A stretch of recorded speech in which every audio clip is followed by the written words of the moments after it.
تو حضور علیہ السلام نے جبریل کو دیکھا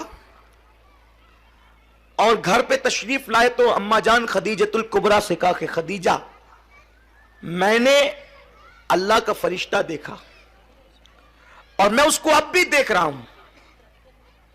حضرت خدیجۃ الکبریٰ نے کہا کہ آپ اس کو اب بھی دیکھ رہے؟ فرمایا ہاں.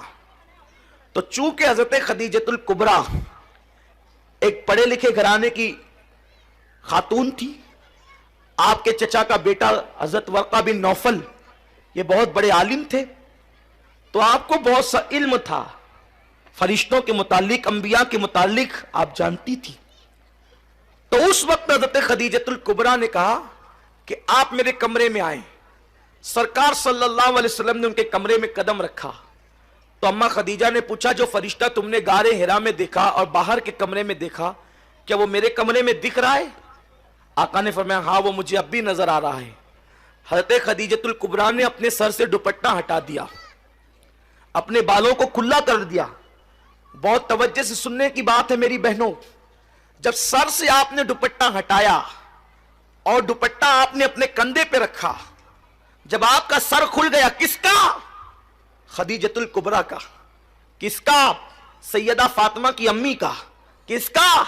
آخری نبی کی پہلی بیوی کا. کس کا؟ جس کو عرش سے خدا سلام کرتا ہے اس خدیجہ کا. دوپٹہ سر سے کاندھے پر آیا تو اما خدیجہ نے پوچھا میرے سرتاج کیا جو فرشتہ تمہیں تھوڑی دیر پہلے تک دکھ رہا تھا وہ اب بھی دکھ رہا ہے؟ سرکار نے فرمایا خدیجہ نہیں، اب وہ فرشتہ مجھے نظر نہیں آ رہا ہے، اب وہ فرشتے کو میں نہیں دیکھ رہا ہوں. جناب خدیجہ نے کہا مبارک ہو، جو فرشتہ جناب موسیٰ کے پاس آتا تھا، جو فرشتہ جناب ابراہیم کے پاس آتا تھا، وہی فرشتہ آپ کے پاس بھی آیا. آپ کے پاس کوئی شیطان نہیں آیا. سرکار صلی اللہ علیہ وسلم سے انہوں نے یہ کیوں عرض کیا؟ کیونکہ خدیجہ کا یہ ماننا تھا کہ عورت کے سر پہ جب تک دوپٹہ رہتا ہے وہیں تک رحمت کا فرشتہ موجود رہتا ہے. جب عورت اپنے سر سے دوپٹہ ہٹا لے تو رحمت کا فرشتہ وہاں سے چلا جاتا ہے. اب آپ مجھے بتائیں جب نبی کے گھر میں، سید الانبیاء کے گھر میں عورت کے سر سے دوپٹہ ہٹ جائے تو وہاں سے رحمت کے فرشتے چلے جاتے ہیں، تو ہمارے گھر میں عورتیں جو کھلے سر پھرتی ہے، کھلے سر کھانا پکاتی ہے، کھلے سر اللہ اکبر سارے کام انجام دیتی ہے، پھر رحمت کے فرشتے ہمارے گھر میں کیسے آئیں گے؟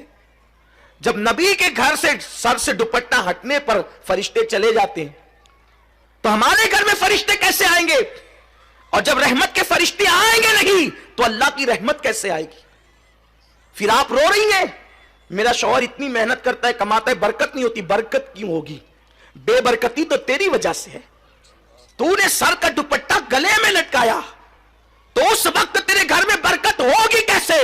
اور سن لو آپ تعویذ کے انبار گھر میں لگا لو کبھی برکت نہیں ہو سکتی، کیونکہ نحوست تو تمہارے کھلے سر کی وجہ سے ہے. اور یہ میں نہیں کہہ رہا ہوں بلکہ صاحب روح البیان نے لکھا ہے. اگر یہ بات لکھی نہ ہوتی تو میرے اندر بیان کرنے کی ہمت نہ ہوتی. نبی کی موجودگی میں عورت کے سر سے دوپٹہ ہٹے تو وہاں سے رحمت کے فرشتے چلے جاتے ہیں. تمہیں پتا ہے اے خاتون جنت کی کنیزوں، جس وقت ابراہیم علیہ السلام کو آگ میں ڈالا جا رہا تھا، ابراہیم علیہ السلام کو آگ میں ڈالا جا رہا تھا، تو آگ میں ڈالنے کا طریقہ کیا تھا؟ انہوں نے منجنیق بنائی تھی. منجنیق آپ سمجھتی ہیں جب پہلے دور میں قلعوں پہ حملے ہوتے تھے تو منجنیق کے ذریعے سے پتھر پھینکے جاتے تھے. انہوں نے منجنیق بنائی تھی. منجنیق وہ تھی کہ آگے پائپ رہتا تھا اور ایک رسہ رہتا تھا، رسہ کھینچ کر کے چھوڑتے تھے تو وہ جا کے پائپ کو لگتا تھا، اب پائپ کے اوپر جو پتھر ہوتا تھا وہ جا کر کے قلعوں کو لگتا تھا. تو سب سے پہلے منجنیق بنی ابراہیم علیہ السلام کے لیے، کیونکہ انہوں نے اتنی بڑی آگ کا علاوہ تیار کیا کہ وہ آگ کے قریب کوئی جا نہیں سکتا تھا. تو ابراہیم علیہ السلام کو ڈالے کیسے؟ تو انہوں نے منجنیق بنائی. تو منجنیق بنا کر کے وہ کئی دنوں سے پریکٹس کر رہے تھے. اس طرح رسہ کھینچیں گے، چھوٹے گا تو ابراہیم کی پیٹ کو جا کے لگے گا، پھر ابراہیم جو ہے وہ آگ میں چلا جائے گا.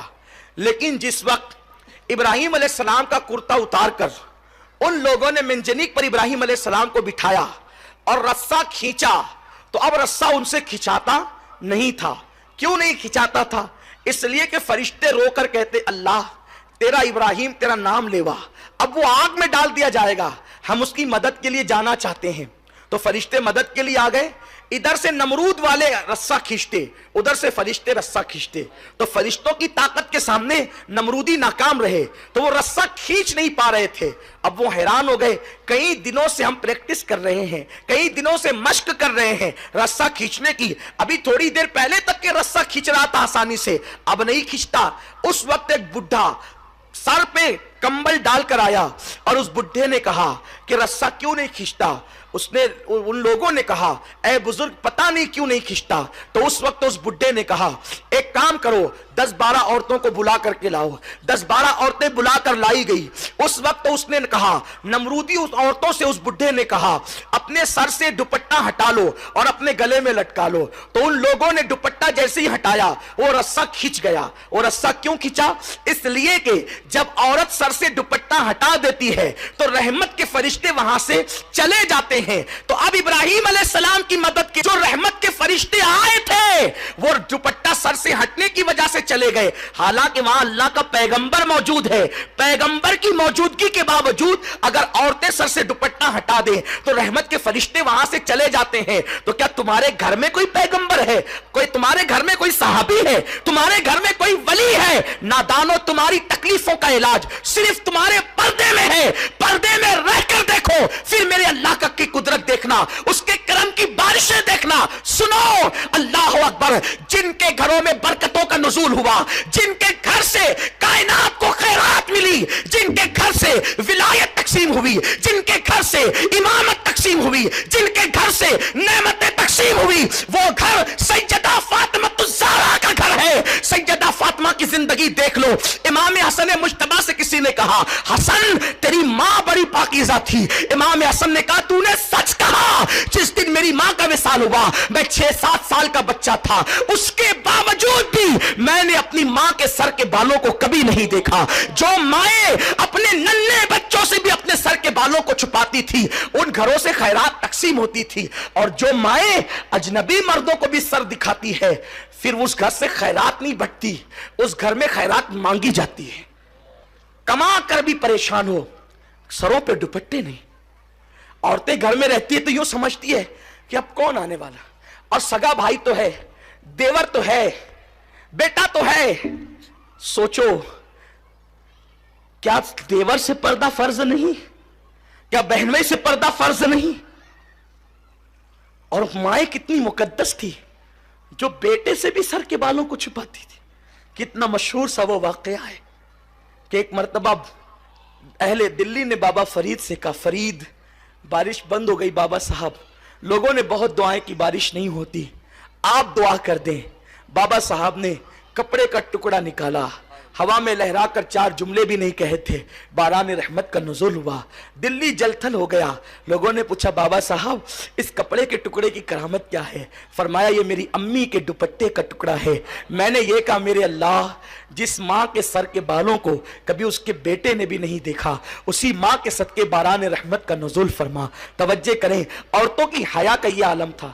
آج عورتیں اتنی بے غیرت ہو گئی, بڑی معذرت کے ساتھ, کہ عورتیں مساج کرانے کے لیے اب جو وہ مساج گاہوں میں جاتی ہے, بال بنانے کے لیے دکانوں پر جاتی ہے, بیوٹی پارلروں کو میری بہنیں آباد کر رہی ہے, اور بغل تک مہندی لگانے کے لیے کافر لڑکوں کے پاس جا رہی ہے.